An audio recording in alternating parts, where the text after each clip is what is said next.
Bonjour à tous et à toutes, j'espère que vous allez bien. Aujourd'hui, on se penche sur la participation italienne à l'invasion de l'Union soviétique durant le lancement de l'opération Barbarossa. L'invasion allemande de l'Union soviétique le 22 juin 1941. Pour faire preuve de solidarité avec son allié de l'Axe, Benito Mussolini ordonne la préparation d'un contingent de l'armée royale italienne pour le front de l'Est, qui, début août, fut déployé aux côtés des Allemands d'Adolf Hitler. Vous voulez en savoir plus sur l'invasion des Italiens? Venez avec moi. La participation de l'Italie à la Seconde Guerre mondiale était caractérisée par un cadre complexe d'idéologie, de politique et de diplomatie, tandis que ses actions militaires étaient souvent fortement influencées par des facteurs externes. L'Italie a rejoint la guerre en tant que l'une des puissances de l'Axe en 1940, lors de la reddition de la France avec un plan de concentration des forces italiennes en vue d'une offensive majeure contre l'Empire britannique en Afrique et au Moyen-Orient, tout en s'attendant à l'effondrement du Royaume-Uni sur le théâtre européen. Les Italiens ont bombardé la Palestine, envahi l'Égypte et occupé la Somalie britannique en remportant les premiers succès. Cependant, les actions allemandes et japonaises en 1941 ont conduit respectivement à l'entrée de l'Union soviétique et des États-Unis dans la guerre, ruinant ainsi le plan italien et reportant indéfiniment l'objectif de forcer la Grande-Bretagne à accepter un traité de paix négocié. Bien que l'Italie ait déclaré la guerre à l'Union soviétique le jour où l'opération Barbarossa a commencé le 22 juin 1941, il n'y avait pas de soldats italiens dans l'armée d'invasion à ce moment-là. Au départ, Adolf Hitler n'avait pas l'intention d'impliquer son principal allié dans la croisade contre le bolchevisme. Rome, de l'avis du Führer, avait assez de problèmes à gérer. D'importantes forces d'occupation devaient être maintenues en Albanie, en Grèce et en Yougoslavie. Les possessions italiennes en Afrique de l'Est étaient pratiquement perdues, et en Afrique du Nord, les Italiens ne parvenaient à tenir que grâce au soutien des troupes allemandes du maréchal Erwin Rommel. Malgré cela, Benito Mussolini a convaincu Hitler de donner à ses troupes une chance de faire leurs preuves dans la lutte contre les Russes. Quand un soldat italien sait pourquoi il se bat bien, comme à l'époque de Garibaldi. Dans cette guerre, non seulement les soldats ne savent pas pourquoi ils se battent, mais ils ne voulaient pas et ils ne veulent pas de cette guerre. Par conséquent, ils ne pensent qu'à la façon de rentrer chez eux. C'est ainsi que l'un des bersagliers, tireurs d'élite envoyés par le dictateur italien Benito Mussolini sur le front de l'Est, a évoqué la participation de l'Italie à la campagne militaire contre l'Union soviétique à l'été 1941.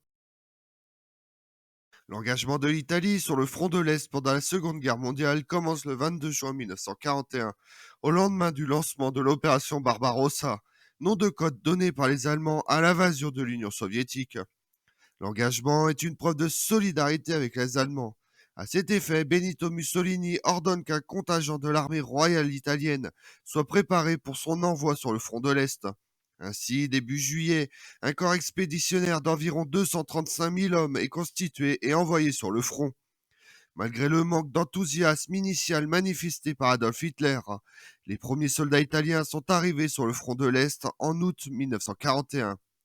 Le corps expéditionnaire italien en Russie, CSIR, comptait plus de 62 000 hommes, dont 600 SS italiens. Des chemises noires de la milice volontaire pour la sécurité nationale profondément fidèle au régime. Un soutien aérien a été fourni par 51 chasseurs Machi C-200. Les toutes premières semaines d'activité du CSIR en Union soviétique ont montré que l'Italie n'était absolument pas préparée à cette guerre. L'approvisionnement en nourriture, uniformes et munitions était extrêmement mal organisé. La situation était encore pire avec le transport automobile. Les camions italiens ne pouvaient pas surmonter l'épreuve des routes russes. Les soldats de la division Torino, contraints de marcher plus de 1300 km de la frontière roumaine vers l'Est, se comparaient à des roturiers du Moyen Âge, marchant à pied que leurs maîtres allemands, confortablement montés à cheval, emmenaient avec eux à la guerre. Un problème criant était l'armement du corps. Les canons anti-chars de 47 mm étaient impuissants face aux T-34 soviétiques. Leur obus ne laissait que de petites bosses sur le blindage des chars ennemis ou ricochaient simplement sur ces derniers. Parmi les véhicules blindés, les Italiens ne disposaient que de 60 petits tanks L-33-35 qui n'étaient pas capables de combattre à armes égales les chars de l'armée rouge. Lorsque le gel a commencé à se faire sentir, les chasseurs ont commencé à faire faux bond. Les Macchi C-200 étaient à l'origine destinés au théâtre d'opérations méditerranéens et non à l'hiver russe. Du fait de tous ces facteurs, le corps italien a commencé à susciter le mécontentement du commandement du groupe d'armée sud auquel il était subordonné. Malgré quelques opérations réussies des Italiens, comme la victoire lors de la bataille de Noël le 26 décembre 1941, les Allemands ne les considéraient pas comme de vrais soldats. Compte tenu de la faible capacité de combat des divisions italiennes, malheureusement, elles ne peuvent être utilisées que pour la couverture passive des flancs à l'arrière, a écrit le chef d'état-major général de l'armée de terre allemande, Franz Halder, dans son journal de guerre. Les choses étaient différentes avec les forces navales italiennes qui reçurent les éloges des Allemands. L'une des unités spéciales les plus efficaces de la Seconde Guerre mondiale, la 10e flottille de la marine royale italienne, était active dans la mer Noire, où ses torpilleurs, ses mini-sous-marins et ses groupes de sabotage ont combattu avec succès les troupes et la marine soviétique en Crimée. Plusieurs bateaux ont même été envoyés dans la Baltique, loin de l'Italie. À l'été 1942, le corps expéditionnaire avait perdu environ 15 000 soldats, un quart de ses effectifs. Mussolini a décidé de renforcer significativement son groupe militaire en juillet. La 8e armée, également connue sous le nom d'armée italienne en Russie. Ces troupes comprenaient 235 000 hommes, mais le problème antérieur d'approvisionnement et d'armement perdure. Le petit groupe de 19 chars légers L640 qui était entré en service ne pouvait constituer une force de frappe assez importante, de sorte que des formations blindées allemandes étaient périodiquement incluses. Les acquisitions les plus précieuses des troupes italiennes sur le front oriental se composaient de plusieurs divisions de tireurs d'élite alpins. Habitués au froid, bien armés, équipés et entraînés, ils étaient considérés comme les unités les plus fiables de l'armée du Royaume d'Italie. Ils aident plus d'une fois dans les armées de l'Axe dans les moments difficiles. Et les moments difficiles sont arrivés assez rapidement pour les Italiens. Peu de temps après l'encerclement de la 6e armée de la Wehrmacht à Stalingrad en novembre 1942, les troupes soviétiques ont attaqué la 8e armée italienne située sur le Don. Au cours de plusieurs offensives en décembre et en janvier, les Italiens ont été complètement balayés.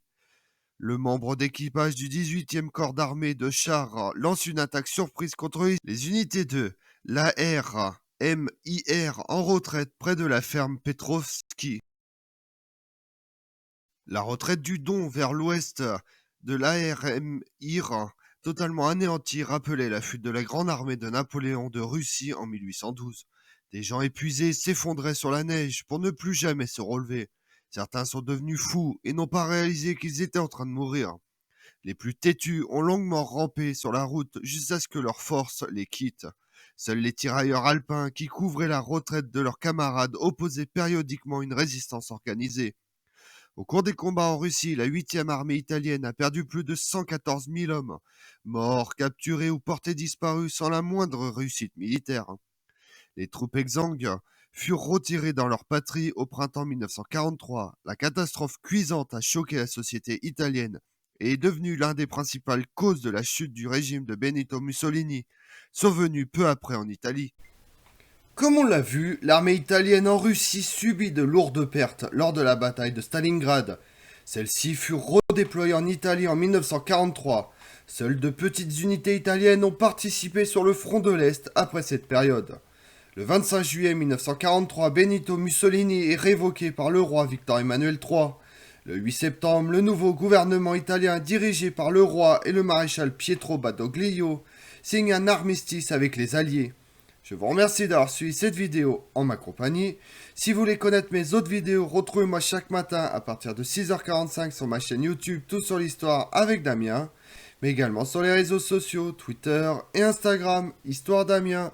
Et pensez à liker, commenter et vous abonner. Je vous remercie à tous.